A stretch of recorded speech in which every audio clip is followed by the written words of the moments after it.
morning, good morning, good morning. Happy Friday, everyone. Happy Friday. Welcome to the Vibing with TJ's Talk Show. I had to change the name up on y'all. So today is a different setting. I have a special guest here, someone I've known, Lord. Your whole life? My whole life. Oh my God, my whole life. I don't even remember meeting you. That's how long it's been. Yeah.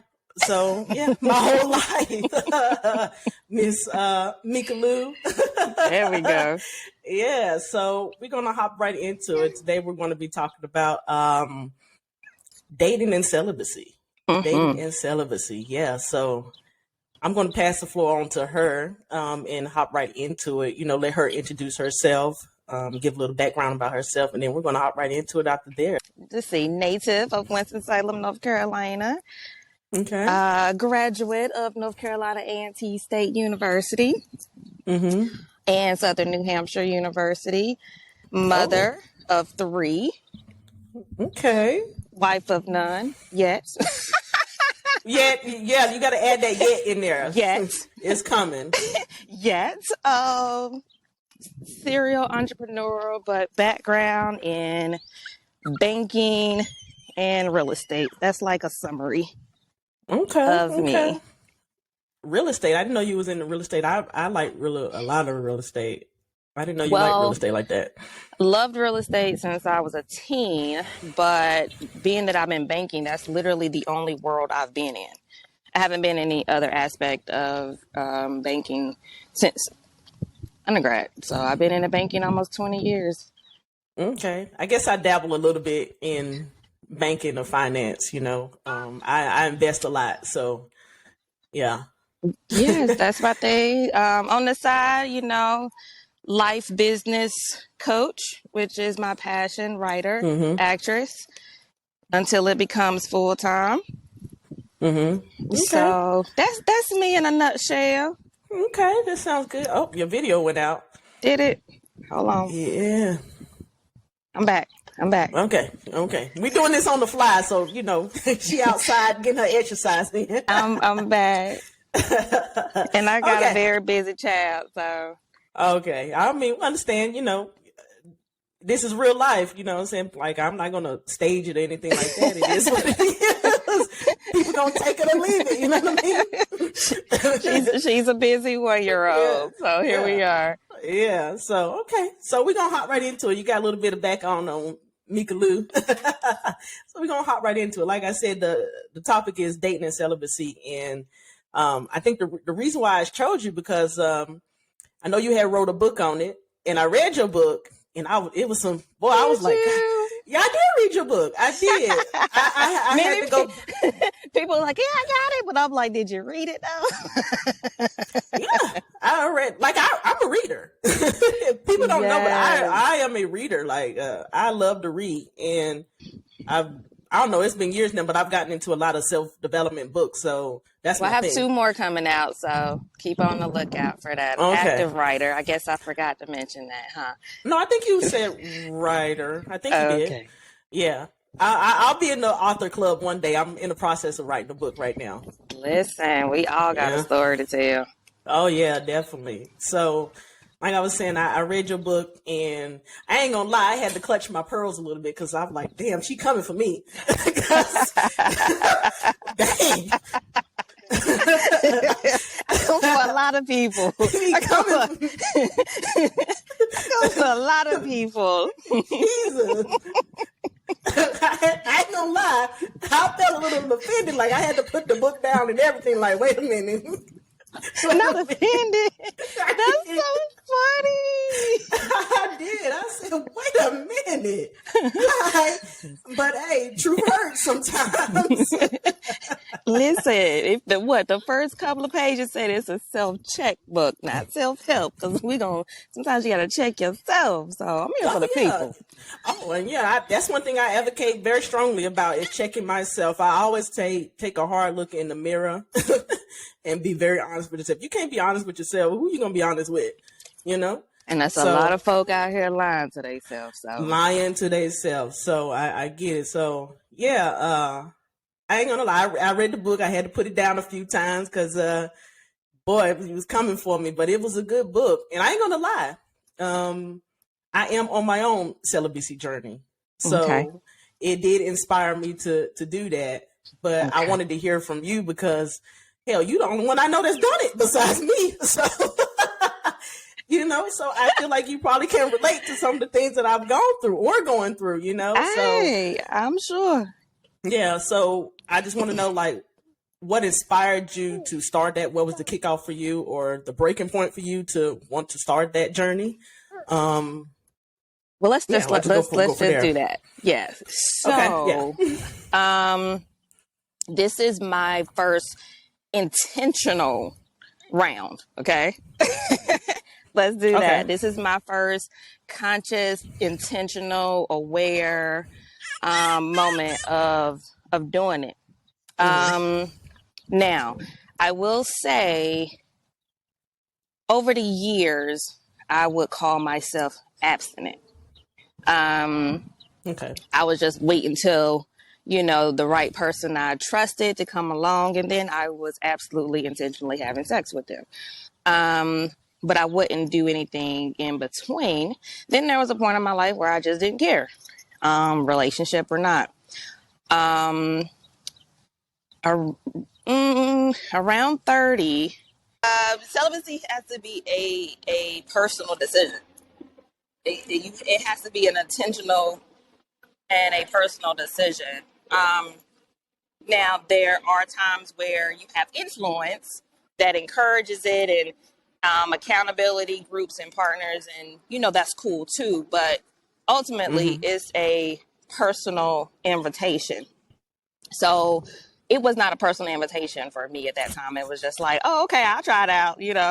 I just started talking to Jesus for real, kind of a little bit sometimes. So I guess we'll see.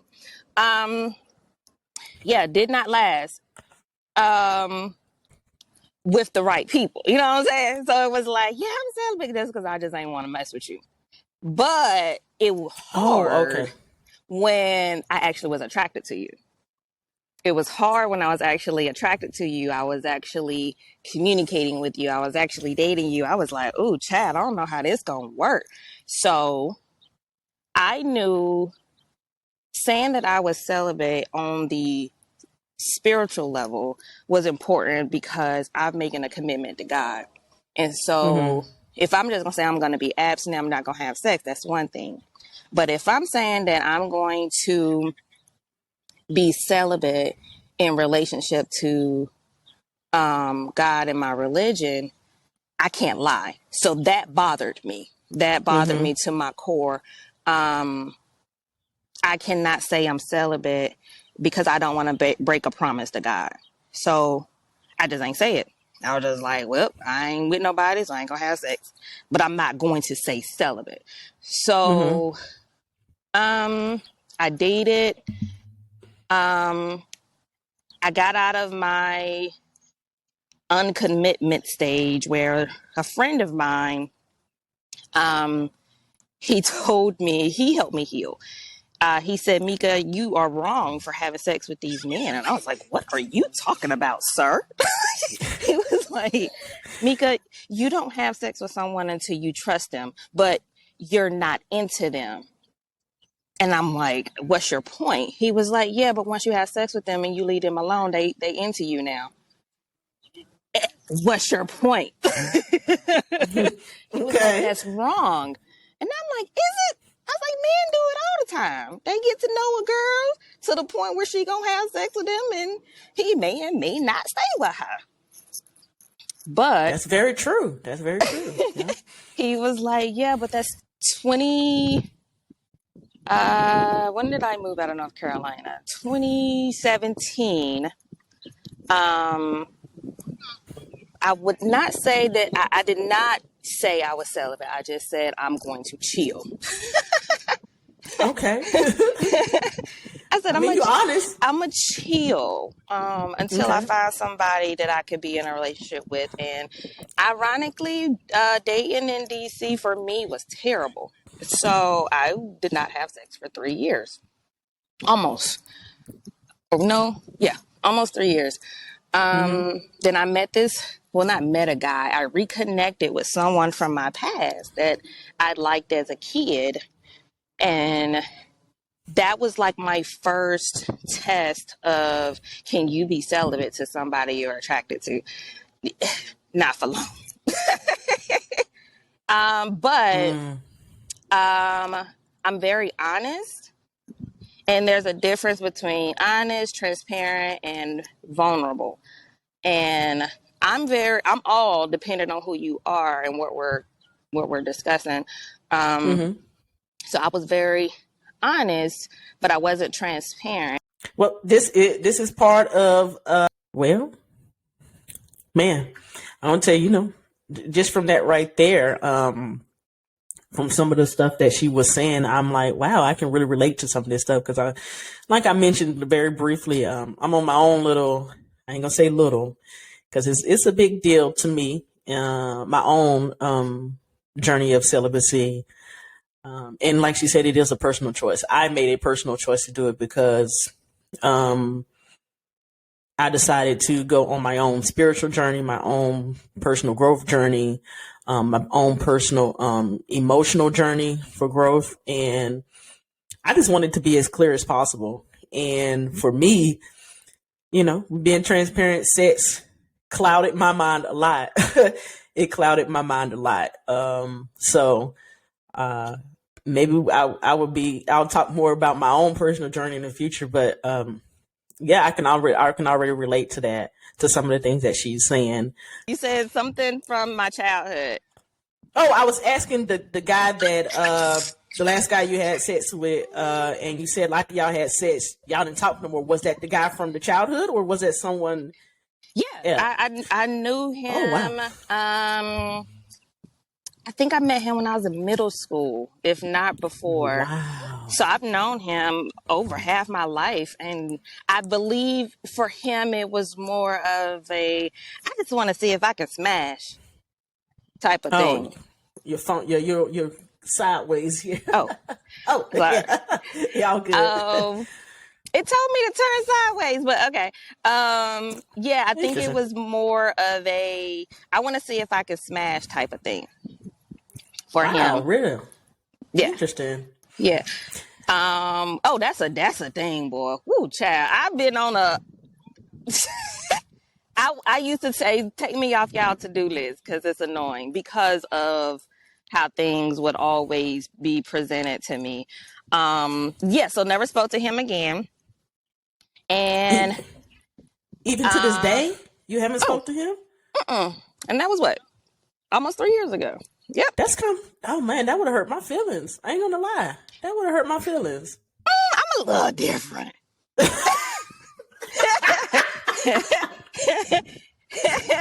I guess I'm sensitive. No. It's not a thing. No, let's not get it twisted. Now, I have been hurt, but okay. I'm gonna try to throw this little caveat out there. So, with me saying I'm honest, transparent, and vulnerable, I ask many questions, but it's up to you whether you're going to tell me the truth or not. So what I've also learned over time is you don't tell someone, don't lie to me. You say, tell me the truth. And that kind of avoids them lying to you. But I'm very transparent in who you talking to, who you having sex with, because it allows me to tell how much of me I'm going to give you.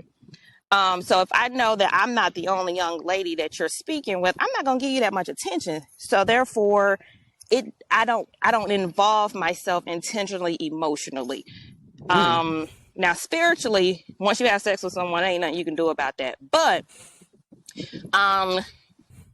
human intention, if I ask you, if I know I'm not the only one you're talking to, I'm not communicating with you on a regular basis. I'm not going out with you on a regular basis. I'm not making myself available to you on a regular basis until we're on the same page. So therefore, I can't get attached. So if you leave, oh, that sucks, but okay, bye. It's easier for me to let go because I have not given you anything to keep myself there, so to speak. Okay. I get it in a sense. I do. That makes a lot of sense. I I guess haven't I'm given just, attachment. There you go. yeah, I get it. I guess I am different in that way. I need to learn from you a little bit because, when I like somebody, I go, I give them my attention. I give them some, my energy, but I'm learning. It's a process for me. I'm learning not to do that so early Oh, on. it's the thing. It's something that a lot of people don't agree with, especially as women and dating. It's like, I want somebody, I want companionship, I want this, but you have to have a level of self satisfaction. You have to have a level of direction. You have to have it's a multi level thing to be like, you know what, I'm okay with being alone. I'm okay with going out to eat by myself. And I became okay with being alone in a lot of different ways early. So Oh my God. Yes, yes. I think I talked about that earlier in one of my podcasts. I you talked about did. like You did. you got to be okay with being alone. I was just telling one of my good friends, like, girl, you are too dependent on other people's energy. Go date yourself. I mean, but it's layered. It's so layered, and you can't just do it, because you have to understand, is this person codependent? Is this person, how are they in their family structure? Have they not gone to therapy? Where it's just too layered to be like, just go do it. Yeah, Yeah. no. Yeah. And I have to learn that too, because I said it was something that I felt that was already kind of in me, and I feel like it's something that other people may have to learn to do. So that's something that I have to take discernment about, like when I'm telling people, girl, it's easy, just go do it. Well, you know me. what? Even that part, it's a lot. So, a lot of people, speaking for myself, a lot of people, they're okay with being alone because they had to be alone. Then you have people that are okay with being alone. I mean, that are not okay with being alone because they don't know how to be alone. I had to be alone in a lot of situations, which forced me to like being alone. So, it's that vulnerability when you have trust issues, or a wall built up, or you like, you know what, I'm just gonna chill by myself because I don't trust da da da da da da da da. And it's like, you don't really want to be alone. You just learned to adapt to your situation and became okay with it. No, I legit like myself. Yes, that's the thing. I like my company. I really do. Sometimes I prefer to be alone with my own company. I legit like myself. I'm freaking hilarious. I mean, I'm going out today. Yeah. I'm going to get food today. Yeah. So, I might see a movie too. I liked it. I'm like, you know what? But then you have people that don't know how to be alone. Yeah. They don't want to be. They don't know.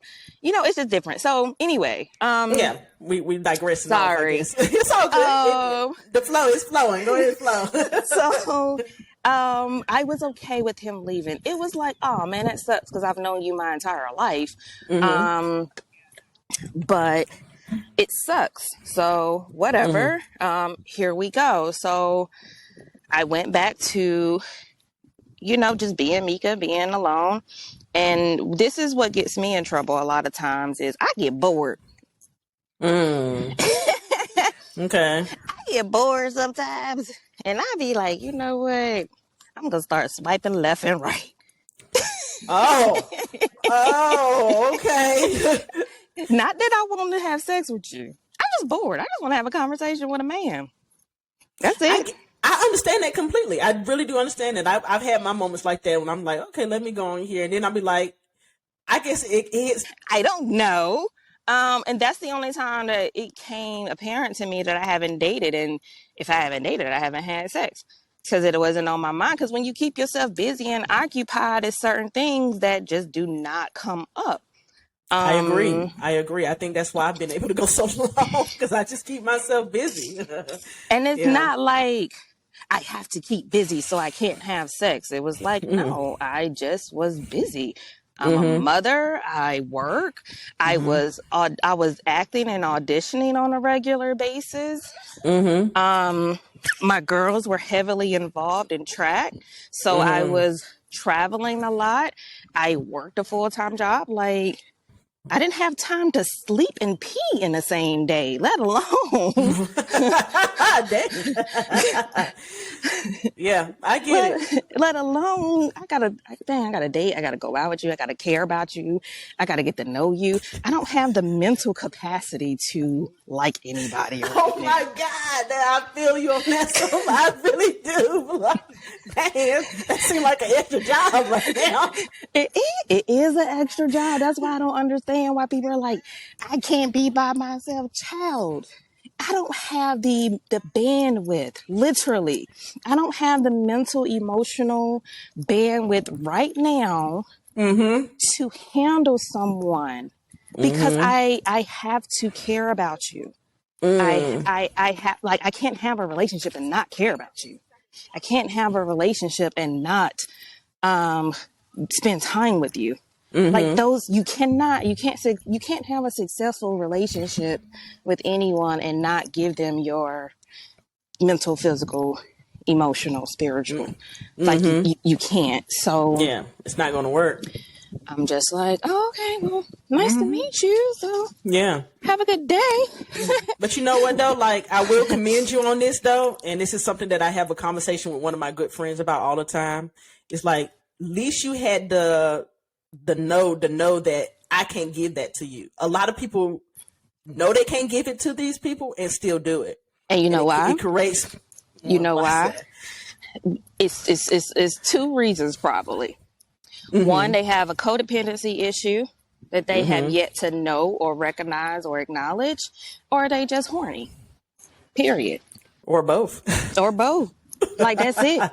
It's a horrible combination. It's a toxic combination. That's it. It's just like, you know what? I know I can't be with nobody, but you know what? I'm horny, so we gonna make this thing work out.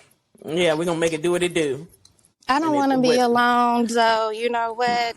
We just go. And knowing I ain't no good for you, I know I ain't no good. Knowing they ain't no good. They don't have no good intentions. Not one good intention in their body. No, I don't have it in me, but I'm gonna do it anyway. I'm gonna do it anyway. And you know, like, I was probably like that at one point, but now it just drives me up the wall, because it's like you just repeating the cycle. That's why so many hurt people out here. Stop repeating this cycle.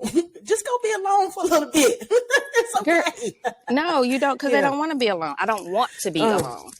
I understand that, but I wish they would. I really do. I really do. I don't want to be alone. So, I started swiping left and right because I was bored, and then I entertained a few conversations, and so this is one of my downfalls. Okay. I am a sapiosexual. I love intellectual conversation. I love intentional conversation. I love purposeful conversation. Oh man, I didn't know there was a word for that. Because Yes. that's my thing. Like, that's my form of intimacy. Yes, it's a beautiful thing. And I'm like, this man know how to have a conversation. Oh my gosh. Yeah. So I got a man that knew how to have a conversation, Jesus. On the phone. Ooh-wee. Not text message. Not when I'ma see you. Like, legit gave me intentional conversation every day. You understand me? That's every day. That's big, yes. Oh Wow. Okay. So that's how my now ex and my daughter's father, and try not to get sidetracked. So I met my now ex and my daughter's father, and we connected immediately. And it was a connection that we both agreed that was not normal. We were like, oh my gosh, this is a connection we had never experienced with anyone before. We had sex immediately. We had sex immediately. We had sex often. He was very attentive to me in a lot of different ways. He protected me in a lot of different ways. He did not give me any inclination that this was a smash and dash type of situation. He didn't give me any inclination that this was just a fling, a fun for about 9 months. Jesus. Without a title for about 9 months. He told me he loved me first, even before we committed to a relationship. And then around my birthday, I was like, yo, listen, we've said I love you. We have bought, exchanged Christmas gifts. Sounds like a relationship to me. I was like, but we haven't put a title on it, right? It does sound like a relationship, right? But I'm very big on not being in a relationship because he was my second relationship. I'm big on relationship because I don't think I should be involved in anything that's not taking me anywhere, which that was in my book. If you remember, I was like, a relationship, a partnership, anything ship is supposed to take you somewhere. And I didn't believe in random relationships. I had one with my older children's father. I was 17. I didn't have another relationship until after I was 30. So I'm very intentional on not being in a relationship. Like, I don't want to be with you if we're not getting married. That was always a thing. I don't want to be with you if we're not getting married. I just don't think I don't believe in, why am I with you? Like, what we doing? Why am I committed to you if we're not going to be committed? So that makes sense. Yeah. If you just want somebody to be with and go out with and hang with, cool. But if I'm going to give 100% of myself 100% of the time and make sure I care about you, I pray about you, and et cetera, et cetera, et cetera, I want a commitment. So I was very intentional about, I'm not pushing relationship on nobody or issue or even a conversation. So around my birthday, he was like, yeah, I know. I've been thinking about that too. That was the end of that conversation. About a month later, we honestly broke up. Okay. Wow. That was getting juicy there. That was getting juicy. So, wow. Man. That was, woo wee. So we're gonna end it right there for today. Come back next week to get part 2 of this dating and celibacy episode, because I promise